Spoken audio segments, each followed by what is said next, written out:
તો વરસાદ રોકાયા બાદ પણ સુઈગામની સ્થિતિમાં સુધારો નથી। ફસાયેલા લોકો માટે કોઈ વ્યવસ્થા થઈ હોવાની શક્યતા નહીવત છે। ગળાડૂબ પાણીમાં લોકો ચાલવા માટે મજબૂર છે। તંત્રએ ફસાયેલા લોકોને બચાવવાના સારા પ્રયત્નો કર્યા।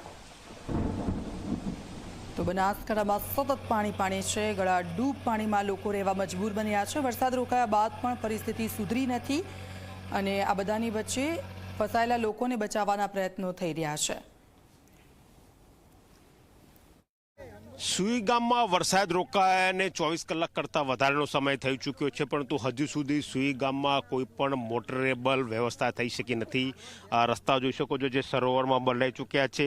હજુ સુધી જે લોકો અહીંયા ફસાયેલા છે તેમના માટે રહેવાની જમવાની કોઈ પણ પ્રકારની ચોક્કસ વ્યવસ્થા થઈ હોય તેવું દેખાતું નથી, કારણ કે 6000 કરતાં વધારે લોકો સુઈ ગામ અને તેના આસપાસના પટ્ટામાં નિવાસ કરે છે ને તેમના ખાવા પીવાની વ્યવસ્થા કરવી એ ખૂબ જ અઘરી કહી શકાય। પ્રશાસને જે લોકો ફસાયેલા હતા તેમને બચાવવાની પૂરેપૂરી પ્રયત્ન કરી છે। ફૂડ પેકેટ પણ અલગ અલગ સંસ્થાઓ દ્વારા તૈયાર કરવામાં આવે છે, પરંતુ તે પહોંચ્યા છે કે કેમ તે સવાલ છે। આ દ્રશ્ય તમે જોઈ શકો છો કે સુઈ ગામના જે વતનીઓ છે તે સામેથી પાણીમાં ગરાડું પાણીમાં એટલે જે કમર કરતાં ઉપરનું પાણી છે ત્યાંથી તેઓ ચાલતા આવી રહ્યા છે। એક જ માંગણી છે કે સરકાર યોગ્ય વ્યવસ્થા કરે, પરંતુ હજુ સુધી કોઈ વ્યવસ્થા થઈ હોય તેવું દેખાતું નથી।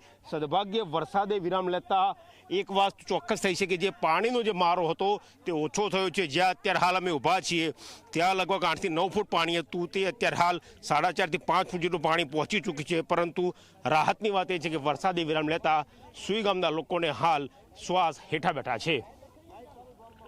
કેમેરા પર્સન મુકેશ ચૌહાણ સાથે ગૌરવ પટેલ, ઝી મીડિયા, સુઈ ગામ।